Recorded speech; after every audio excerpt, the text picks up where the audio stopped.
my name is Mark. I'm going to be reviewing a few things about if you decide to buy a Chinese ATV for your kid. This is a Taotao 125, which is a little bit of a myth because they're not truly 125s. They're truly 110s. If you look at the data plate in the front, you'll see it's a 110cc. But Tao sells it as a 125. And if you're thinking about buying these for your children, you really need to see this so you can get some facts together and know how to make some basic repairs on it. If you're not a handy guy and can make good repairs, I don't suggest you get them. So I'm going to have you come a little closer and we're going to review some things with the Taotao ATV. Alright, as you look here, okay, I'm going to describe a couple things, and you'll see this extra button here.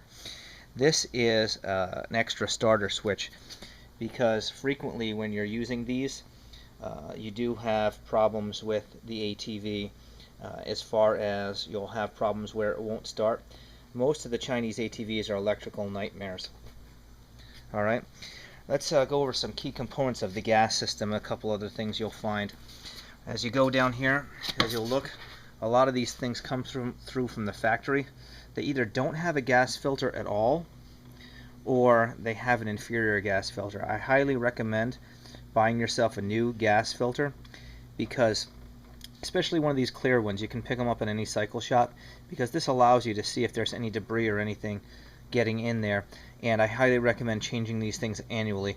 In this tail, you'll see a choke right here, right behind the filter. The other thing I like about the tail is it does have a metal tank. You're going to see there's a lot of pluses to this ATV, a lot of negatives.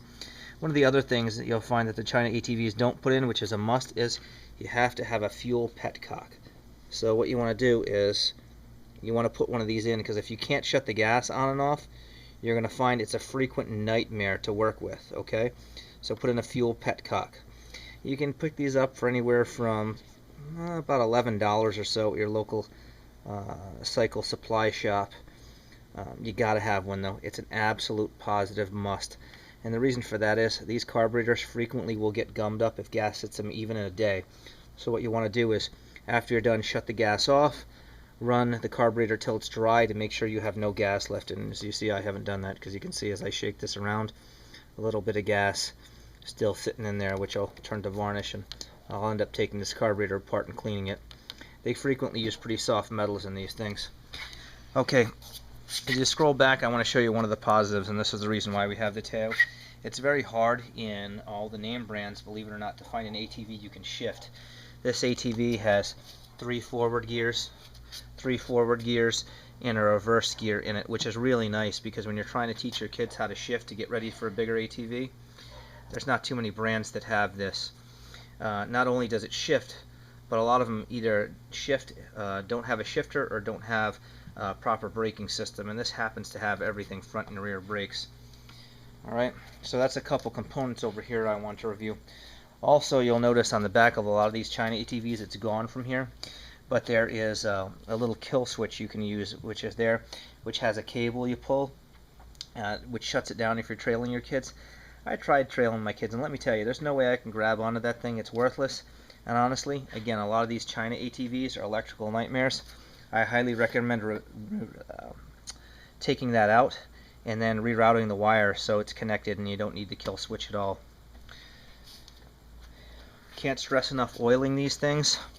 After every ride, high necessity, you got to keep these chains clean. And one thing you'll find frequently with the Taotao ATVs is that the chains will constantly loosen up.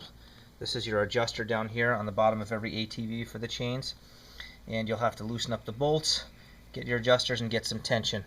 You want your chain to be roughly so it moves up and down about a ½ inch from that line. So about up a ½ inch and down a ½ inch is what you're looking for a good tightness.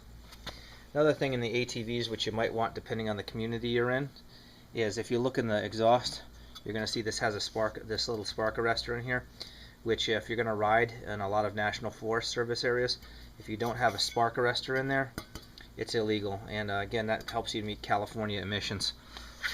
As we scroll around the ATV, I'm going to get a little more light over here on this side, because my light is unfortunately over there. I'm shooting this at night because in Arizona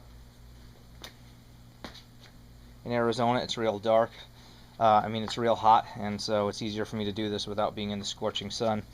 Another must-have of a Taotao ATV is to go out and replace the factory air filter with a uni air filter. And then, of course, when you do replace it with the uni air filter, make sure you do yourself a favor and buy the right oil for the filter. There's a oil that you place on a foam filter, and there's oil you place on a paper filter. Make sure you get foam filter. These ATVs, again, the carburetors frequently gum up, so I highly suggest that you get rid of the factory air filter, which will cause a lot of dirt to enter that carburetor and gum it up, and replace it with a uni. If not, you'll be cleaning that carburetor every ride. And one of the things I do want to stress is the metal on these things is really cheap. So if you unscrew and tighten things a lot, you'll frequently strip threads. Uni air filters are fantastic. It's about a $15 upgrade to $20 upgrade, worth every penny. Alright, let's go over to the front because I want to show you a couple other components that I have. One up near the gas tank here. Up near the gas tank, you're going to see that right on the gas tank, you're going to see, get the light in the right spot so you can see here, that I have this unit right here. And a lot of ATVs, quads, and motorcycles, if you're a rider,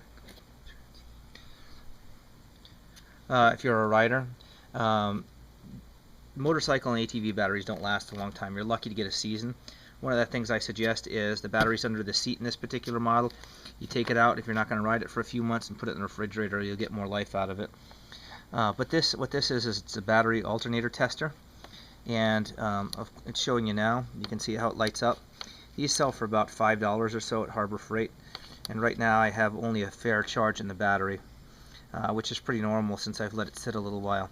The other nice thing about it is when the motor's running, I can also push this and it'll light all the way up to the good mark, and it'll tell me that it is truly charging the battery. Also in this, you'll see that it has a neutral and reverse indicator light, which is great. It helps my kid know. I have to say they're LED, and unfortunately they're not too bright in the brightest sun, so it's a little hard for him sometimes to tell. He has to take his hand and put it over and look at it to see what kind of light he's in. Here's the plus about the Tao, is you got a shifter and you have a foot brake. I highly recommend never you're getting your kids an ATV with hand brakes. They usually don't have enough strength to pull the hand brake, so a foot brake is honestly the way to go. That's a must. Hand brakes are a waste. Foot brakes are the way to go so they can get the stopping power. If not, you're going to have them crashing into a lot of things. Okay, if you scroll around the front, I'll show you some of the other nightmares with this. By the way, you'll see, of course, I put a couple little other stickers that my son loved on there. The factory stickers don't usually stay on that long, and here's an example of that. You can see how they kind of peel off. I love how this says under 16 on it. The government says they have to put it on the ATVs, but I don't see a 16-year-old riding an ATV of this size. My son is about 11 years old now. I'm going to show you it in the back here. We're going to scroll back to look at one of these headlights in the back of them. If I can get the light in here so you can kind of see. Alright, there's the headlight.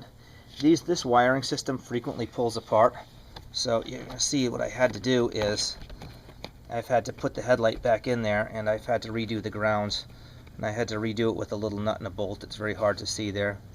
The solder in these things are very cheap, so you'll find you'll frequently have a lot of problems with them. So anytime you can do anything where you have to where something doesn't look too good, you'll find it's easier to put a nut and a bolt in than solder. The metal's cheap, it doesn't tolerate solder too well, unless you're much better with soldering than I am. Alright, let me slide this little cover back over, and we'll go to the front end here. Usually the data plates for them, I'm just going to step in front of the camera here for a second. Usually the data plates are right here, and as you'll see, this says ATA 125B, but when you go to look right at the spec on the motor, alright, which it says down here, the spark plug and everything else, it goes over what the idle speed mixture is, fuel, and everything else you should put on the plate. This plate and the motor don't always agree. In other words, the plate says it's a 125. If you go over to the motor, directly on the motor plate, it says it's a 110. Alright. Taotao, I have to admit, does make a decent ATV. The biggest problem with this so far is it's just an electrical nightmare. So I hope you like wiring if you decide to buy one of these. Alright, I'm going to scroll out for a couple seconds and go over a couple of other things. Let's go right back over to the other side, and then my son will step back far enough so we can again look at the whole ATV. Sorry, I'm sweating a little bit as I'm trying to do this.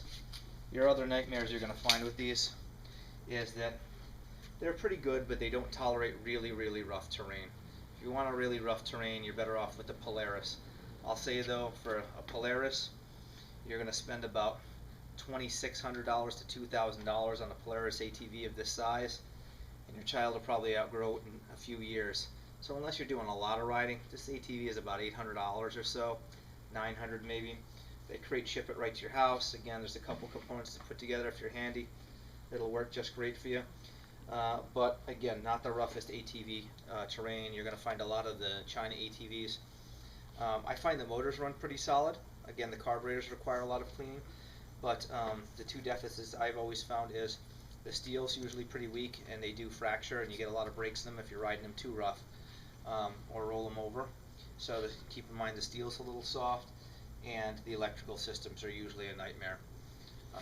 If you're a pretty handy guy, you'll be alright with it.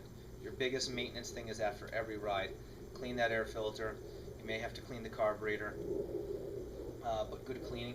And the other thing I highly recommend is buy yourself some Loctite. Every time a bolt falls off, or you're assembling or disassembling something on this thing, use some Loctite. This thing will vibrate all the bolts to pieces. Alright, so if you use a little bit of Loctite when your kid's going out for a ride, you won't have things shake off.